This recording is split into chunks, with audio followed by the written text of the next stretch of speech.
there people, so here we are on the 3rd of March in the year 2019 and we're getting rather windy here this evening, meant to be getting up to around 80 mph winds apparently, and I thought it would be a very fitting time to just give you a little bit of a chat about my polytunnel and how I've secured it from blowing away, because you have a wonderful polytunnel for fantastic crops and it blows away, causes damage, inconvenience, time, money wasted. One does not wish to have this, so I'm going to show you ways in which you can avoid this. So a little bit about this polytunnel first. Okay, it's a Feel Good UK polytunnel. Okay, galvanised frame here, green in colour as you can see, and it's got like this it's got like this reinforcing, and I'll show you a bit more about that later on. You really can feel it. So one thing that I like very much about this polytunnel is this. Now, it's got a hinged door, okay, which I think is relatively unique to this sort of company's line of polytunnels, if you will. So you see the door there, and I'll just show you. So you've got like these latches, there's one on the top and the bottom with which it opens. So if I come outside, close the old door there, okay, so you've seen this before if you follow my channel, but why not go through it again, hey, for those of you who are new. And so you see the tunnel there, look, and the door is like that. Now a lot of polytunnels, they have like a flap door, okay, one with a zip each side. They're okay, nothing wrong, you know, particularly with those, you know, necessarily, but I prefer this because, you know, the zip each side, blowing in the wind, whatever, and time, wear and tear, and you're going to be coming in and out of a polytunnel relatively often, particularly if you're an enthusiastic gardener such, or allotmenteer such as myself. So I like this hinged door, okay, and the door has a frame, so I'll just show you that. So basically to get in, look, we open up these little latches and we simply walk in. It's at night time, I presume you've worked that one out for yourselves. So I've got the old, you know, light on the old mobile phone here. Okay, so here we are back inside. Now, one thing I like about this Feel Good UK polytunnel is, so the door there you can see is a frame, okay. Just let it come back into focus. There we go. So the frame there, and the cover of the frame, the door frame, it fits over like a glove or a sock. You get the idea. I don't know if you can see it through there. I think you just about can. It's got like a sort of reinforcement wire, or sort of, I don't know what you call that, whatever it is, through there, look, from corner to top corner for reinforced strength. And it basically fits, look, like this. Okay. So you can see hinges. So you make it up, and you literally, after you've assembled your polytunnel, you simply just, you know, put it on down like you would a door. So I do recommend this design with the hinged door, and this company has all different sizes of polytunnels. This is a relatively, I think this is the smallest one, you know, in this range, and I don't have, I mean, you know, so anyway, you're getting the idea, aren't you, of why I want it secured. So basically, I'll show you down here how. Okay, so what it's on a 2x4 frame, okay, of wood like this. Now I have got videos of when I actually put this polytunnel up, so you might want to scout those out and check them out. But what I got is, in each corner, I'll just show you on this one, I've got a 2x4 post like this in the ground, and then I built a 2x4 frame, wooden frame, all the way around it. Yeah, so you get the idea. Look, I'll just show you like that. Okay, so through there, literally, you know, as we're going all the way around, you see it? And the frame of the polytunnel, the galvanised frame, is sitting on that. There you go, like that. And on the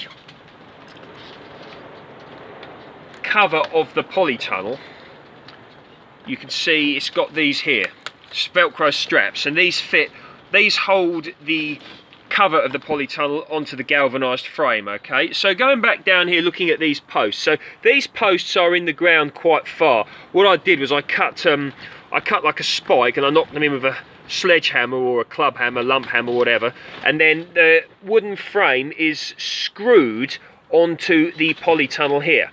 Sorry, wooden frame is screwed onto the post in the ground here. Now, I've treated these with wood preservative, okay, to stop them rotting. Now, you could concrete, you could even, you know, if you want to get really heavy into it, you could even use concrete posts here and then bolt them on like that. Probably a mistake I made was I should have had this wooden frame here on bricks or slabs or something to stop the rot from, you know, the water and the wet rot, whatever, going up into the wooden frame. So you could consider something like that. That would be, you know, a good option. But at the very least, it's treated with wood preservative, and because it's inside in the polytunnel, it shouldn't get too wet, I hope.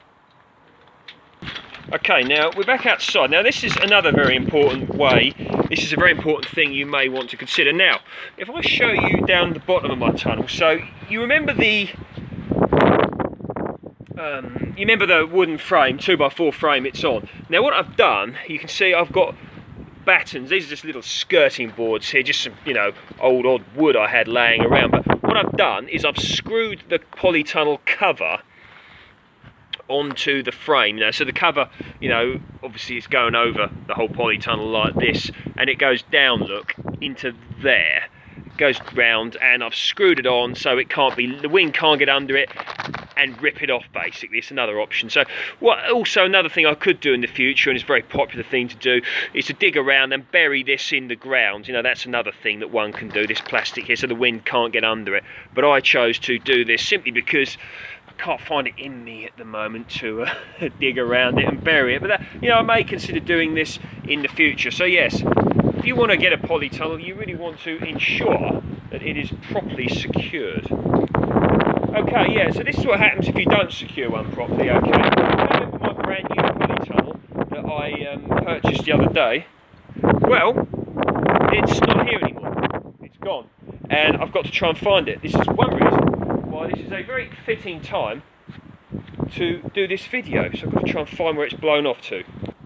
So anyway, people, I managed to locate it, and I'll put it in here for the time being. So that's in a big sort of tangled mess, if you will, my mini greenhouse. So I've got to sort that out. So basically, the message I want to give you guys, I like to keep my videos, you know, factual, to the point, and real, a bit of realism. Because at the end of the day, I'm just a normal everyday person. So make sure you secure what you put down, even if it's just a small little polytunnel like that, okay? I really should have known better, okay?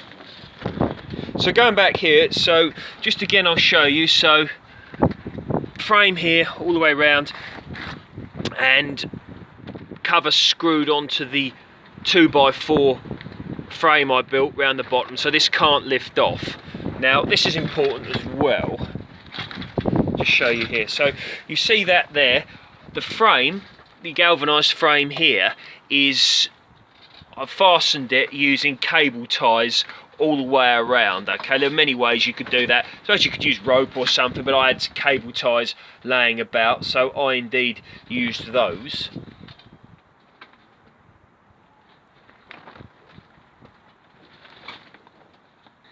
So panning the whole camera around over here. And one good feature of this polytunnel is you get these like rubber, or you can buy these rubber bits here, whatever they are, and when this gets really warm in the summer, it stops the frame from getting hot and melting or whatever, corroding the cover here. You can see the reinforcing on here. So yeah, check them out. Feel Good UK. Got to go now, running out of memory. Any questions, post below. If you like my work, please feel free to like, share and subscribe. Have a good evening.